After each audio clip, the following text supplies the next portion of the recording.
आइए देखते हैं, मजा आएगा। अभी मजा आएगा ना भिड़ो। योगी जी झूठ क्यों बोलेंगे? झूठ ही बोलते हैं, लगातार झूठ बोलते हैं। योगी जी ने तो यह भी कहा था सदन के अंदर कि 56 में से 86 एसडीएम यादव बन गए थे। ये शब्द थे 56 में से 86। हालांकि हमने उसे पकड़ा नहीं, हमने मान लिया कि स्लिप ऑफ टंग है। तो 86 में से 56 कह रहे होंगे ना? 86 में 56, लेकिन झूठ है नहीं। हम सूची मांग रहे हैं, 2 सूची। जब अहंकार व्यक्ति के सिर चढ़ जाता है नहीं, तब वो इसी तरह की भाषा बोलता है। जो आपने कहा कि एक एक करके कोई उनका साथ क्यों नहीं दे रहा? रावण का साथ भी तो उनके सगे भाई ने छोड़ दिया था। जब रावण का अहंकार उसके सिर चढ़ के बोल रहा था, तो विभीषण ने उनका साथ छोड़ दिया था। पीएम किसको होना चाहिए था भाटी जी? उत्तर प्रदेश में इन्हें नहीं होना चाहिए था कम से कम, क्योंकि पहले से ही पता था जो व्यक्ति ये भाषण देता था, अगर मुसलमान हमारी एक लड़की उठा के ले जाएंगे, हम इनकी 10 लड़की उठा के लाएंगे। ये योगी जी भाषण देते थे अपने मंचों से। भाई बोलिए, यूपी की जनता से धोखा किया क्या बीजेपी ने? भाटी जी कह रहे हैं वोट लिया, मौर्य जी के नाम पे बना दिया योगी जी को। कहे भाटी जी रे, फिर से आप पूछ रहे हो, मेरा क्या लेना देना बीच में? अब देखिए, आपने भी योगी जी को अकेला छोड़ दिया। देखिए, बीजेपी के प्रवक्ता तो इसलिए नहीं आ रहे नवल किशोर, क्योंकि वो शंकराचार्य के मुद्दे पर बोलना नहीं चाह रहे। तो भारतीय जनता पार्टी के लोग इसलिए नहीं आते हैं कि वो धर्म के नाम पे देश में कोहराम मचाए हुए हैं। प्रयागराज में हुआ, उस पर बता दीजिए, राजनीतिक और प्रशासन के लिहाज से बता दीजिए, क्या सही था शंकराचार्य को रोकना वहां पर? विषय पे बोलिए, कानून पे विषय बोलिए, बिहार सरकार के बारे में बात कीजिए, भारत सरकार के बारे में मैं बात करूं। मतलब योगी जी अकेले पड़ गए? जो आज मैंने सवाल पूछा वो सही हो गया ना? कोई उनके समर्थन में बोलने को तैयार नहीं। A few moments later. मालिक वो देखो। योगी आदित्यनाथ जी जोड़ तोड़ तिकड़म से मुख्यमंत्री की कुर्सी तक तो पहुंच गए, लेकिन अपने व्यक्तित्व को मुख्यमंत्री के अनुरूप बनाकर रख नहीं पा रहे हैं।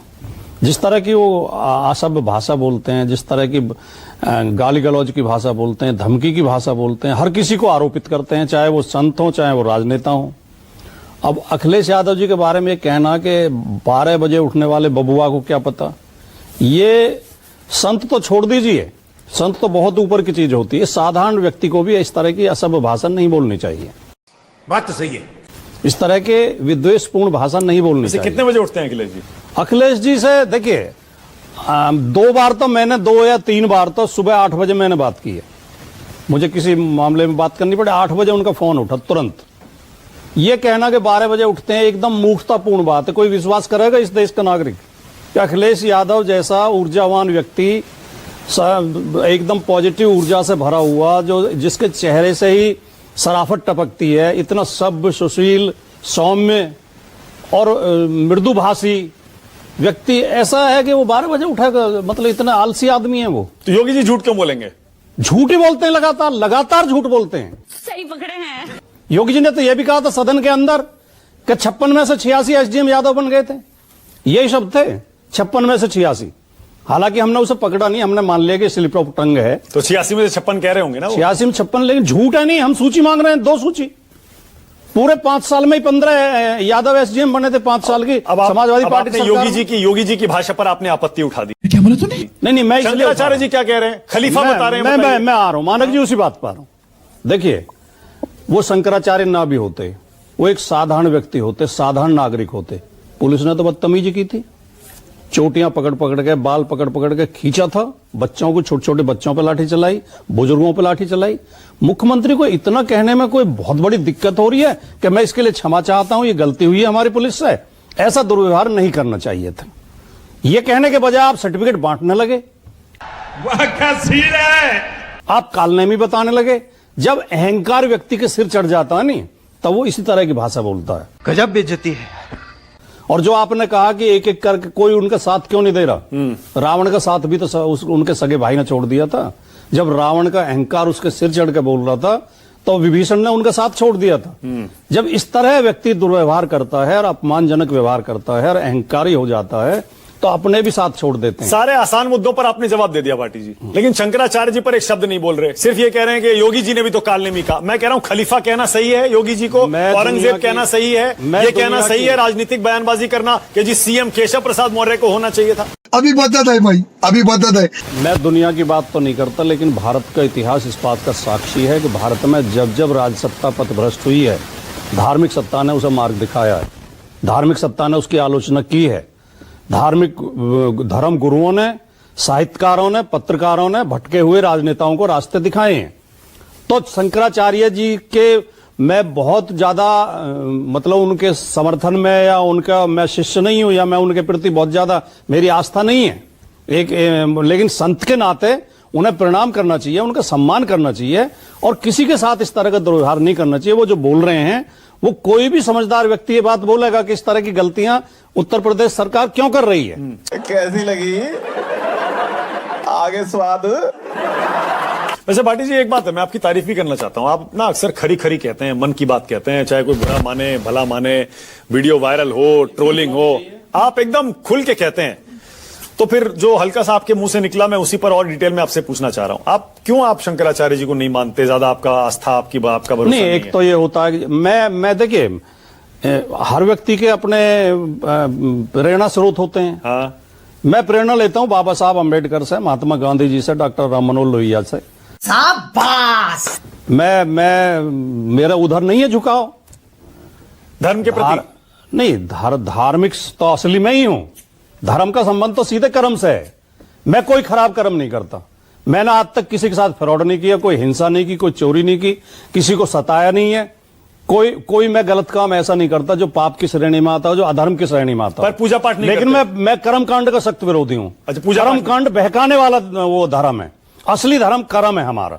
हमें अपना आचरण सही रखना चाहिए। दो शब्द में यूजीसी एक्ट पर जरूर बोलना चाहता हूं। उसमें मैं आ रहा हूं। तो मतलब सनातन धर्म में आपका यकीन नहीं है? मेरा सारे धर्मों में यकीन है। मैं सर्व धर्म संभाव रखता हूं। मैं सब धर्मों को सम्मान देता हूं। यही नहीं, अभी और सुनिए। मैं सब धर्मों के प्रति आदर का भाव रखता हूं और मैं मानता हूं कि किसी धर्म की आलोचना और उनका अपमान नहीं करना चाहिए। पर पूजा पाठ वगैरह नहीं करते? मैं नहीं करता। अच्छा, ठीक। मैं उसमें विश्वास भी नहीं ओके, अभी यूजीसी पे आ रहा हूं। अभी आ रहा हूं। धर्म भी ये नहीं कहता। ठीक है, धर्म ये नहीं कहता। ओके। धर्म ये कहता है साइंस, मतलब कबीरा मन निर्मल करो जैसे गंगा नीर, पीछे पीछे हर फिरे कहत कबीर कबीर। ठीक है। अच्छा, सीएम किसको होना चाहिए था भाटी जी उत्तर प्रदेश में? हाँ, इन्हें नहीं होना चाहिए था कम से कम। हाँ। क्योंकि पहले से ही पता था, जो व्यक्ति ये भाषण देता था, अगर मुसलमान हमारी एक लड़की उठा के ले जाएंगे, हम इनकी 10 लड़की उठा के लाएंगे। ये योगी जी भाषण देते थे अपने मंचों से। मौर्य जी को होना चाहिए संत के एक हाथ में माला, दूसरे हाथ में भाला होना चाहिए। ऐसी भाषा बोलने वाले को इतने बड़े प्रदेश का मुख्यमंत्री, यानी तू समझा? हाँ। नहीं, तू समझा नहीं। शंकराचार्य जी सही कह रहे हैं कि केशव प्रसाद मौर्य को होना चाहिए था सीएम? नहीं, अब होना चाहिए था। वैसे तो केशव प्रसाद मौर्य को प्रोजेक्ट किया गया था। केशव प्रसाद मौर्य उस समय बीजेपी के अध्यक्ष थे और वोट यही कह के मांगे गए। 2012 के चुनाव में बीजेपी को मात्र 15% वोट मिले थे। फिर ओबीसी मुख्यमंत्री बनाएंगे, ओबीसी मुख्यमंत्री बनाएंगे, ओबीसी के नाम पर वोट मांगे गए थे। तब 17 में बीजेपी की सरकार बनी। क्या बात, ये बात है। ये गड़बड़ है बाबा। मलुक भाई बोलिए, यूपी की जनता से धोखा किया गया बीजेपी ने? भाटी जी कह रहे हैं वोट लिया, मौर्य जी के नाम पे बना दिया योगी जी को। कहे भाटी जी रे, प्रश्न आप पूछ रहे हो, मेरा क्या लेना देना बीच में? अब देखिए, आपने भी योगी जी को अकेला छोड़ दिया। यही तो मैं कह रहा हूं, अकेले पड़ गए योगी जी। कोई उनका साथ देने को तैयार नहीं है। मगर क्यों? नहीं, ऐसे नहीं है। गलत है बात आपकी। नहीं, ये तो बोल ही दोगे वो ओबीसी विरोधी मुख्यमंत्री गलत है बात आपकी। नहीं, देखिए, जहां तक बात है, राजकुमार भाटी जी जो कह रहे हैं वो शायद इसलिए कह रहे हैं कि इन्होंने शंकराचार्य जी का वो बयान सुन लिया है कि मुगल्स के समय में भी शंकराचार्यों के साथ ऐसा नहीं होता था। क्या कहना क्या चाह रहे हैं भाई आप? तो क्या मुगल्स के समय जितना जबरदस्ती से पाकिस्तान और हिंदुस्तान की बाउंड्री पे करीब 20 किलोमीटर 600 किलोमीटर के उसमें 29.4% वहां जो गुजर मुसलमान बने हैं उनके साथ अन्याय हो रहा था और उस समय के शंकराचार्य चुप बैठे थे? तो उनके वो क्यों चुप बैठे थे, या उनके साथ क्यों नहीं हुआ, या उनके साथ अन्याय क्यों नहीं हुआ? तो आज अगर कोई ये कहता है कि जो 1947 से कॉन्स्टिट्यूट असेंबली पे जितने भी डिबेट्स हुए और जितना भी छानबीन करके पूरा तरीके से न्यायिक प्रक्रिया और कानूनी प्रक्रिया और व्यावहारिक प्रक्रिया को अडॉप्ट करके जो कॉन्स्टिट्यूट असेंबली में, अरे कैसा चमन जैसा बात करता है, जितनी भी बातें हुई हैं वो संविधान लिख करके जो आज 26 जनवरी के दिन संविधान लागू हुआ उसके हिसाब से देश चल रहा है, उसके हिसाब से सुप्रीम कोर्ट चल रहा है, उसके हिसाब से लोग चल रहे हैं, उसी के हिसाब से सब बातें हो रही हैं। तो कम से कम आज एक चीज तो अच्छी बात हो रही है। अब जो हमारे कांग्रेस के साथी प्रवक्ता बैठे हैं, आप इनसे पूछ लो, ये सनातन की वकालत कर रहे हैं। मजा नहीं आ रहा है। देखिए, बीजेपी के प्रवक्ता तो इसलिए नहीं आ रहे नवल किशोर, क्योंकि वो शंकराचार्य के मुद्दे पर बोलना नहीं चाह रहे। आप बोलना चाह रहे हैं क्या शंकराचार्य के मुद्दे पर? बोलिए और बताइए कौन सही है कौन गलत। देखिए, जो भारतीय जनता पार्टी के लोग इसलिए नहीं आते हैं कि वो धर्म के नाम पे देश में कोहराम मचाए हुए हैं। कैसी अपमानजनक बातें कर रहा है लड़का ये। धर्म के नाम पे वो लोकतंत्र को लूट रहे हैं। धर्म के नाम पे वो जनता को धोखा दे रहे हैं, धर्म के नाम पे वो लोगों से रोजगार छीन रहे हैं, धर्म के नाम पे वो भीड़ हिंसा कर रहे हैं, इसलिए नहीं आते हैं। धर्म का जो असली बात करने वाले लोग हैं वो भाटी जी हैं, जो कि मंदिर नहीं जाते हैं फिर भी सच बोलते हैं। वो वैसे लोग हैं जो कि मानव को या इंसानियत को सबसे बड़ा धर्म मानते हैं। हम हिंदू हैं, इसमें जोर जोर से चिल्लाने की क्या जरूरत है? हम हिंदू हैं, हमको ये कहने की क्या जरूरत है कि हिंदू खतरे में है? हम हिंदू हैं, हमको इस बात की क्या जरूरत है कि मुस्लिम हमारा दुश्मन है? ये गड़बड़ है बाबा। अगर इस तरह की बात जो करती है तो खुलेआम भारतीय जनता पार्टी के लोग करते हैं। तो शंकराचार्य के मुद्दे पर कौन सही कौन गलत? नहीं, योगी जी की बात आप कर रहे हैं, वो तो छलांग लगाकर मुख्यमंत्री बने थे, उनको छूना थोड़ा गया था। उन्होंने तो धमकी देकर मुख्यमंत्री बने थे और अभी भी टिके हुए हैं, क्योंकि दो लोग उनके सामने कमजोर पड़ जाते हैं। देश में ऐसी चर्चा है कि अगर हमको हटाओगे तो तुम केंद्र में नहीं रहोगे। ये सत्ता का एक हिस्सा है, अदरवाइज तो उनको रहने का कोई अधिकार नहीं है। लालू जी बहुत पहले सदन के अंदर बोले थे कि ये जो गेरुआ वस्त्र पहन के जो जिसको मंदिर में होना चाहिए साधु संत, को सदन में क्या कर रहे हैं? सदन में तो जो लोक सेवा करने वाले लोग हैं, जो लोकतंत्र के प्रति संजीदगी व्यक्त करते हैं, उनको रहना चाहिए। शाबाश। शंकराचार्य जी को भी राजनीतिक बयानबाजी नहीं करनी चाहिए। मैं वही कह रही हूँ कि जिसको जो विषय जिसको सूट करता है। अब पेट का इलाज कराने हम आंख के डॉक्टर पास चले जाएंगे तो फिर मुझे लगता है कि एक नई बीमारी के हम शिकार हो जाएंगे। इसलिए जो बीमारी है उसी के स्पेशलिस्ट के पास जाया जाए, उन्हीं को वो काम अच्छा लगता है जिसके हित में वो कार्य है और जिसने उसमें मास्टरी कर रखी है। अरे क्या अनाप शनाप बोलती हो? तो मेरा एक तो है कि विषय जो सामाजिक मैं कार्य करता हूँ और मैंने पीएचडी साइकोलॉजी से की है, तो मेरा धर्म के बारे में बहुत ज्ञान नहीं है, इसलिए मैं किसी के बारे में काम करिए। 18 जनवरी को जो प्रयागराज में हुआ उस पर बता दीजिए, राजनीतिक और प्रशासन के लिहाज से बता दीजिए, क्या सही था शंकराचार्य को रोकना वहां पर वीआईपी स्नान के लिए?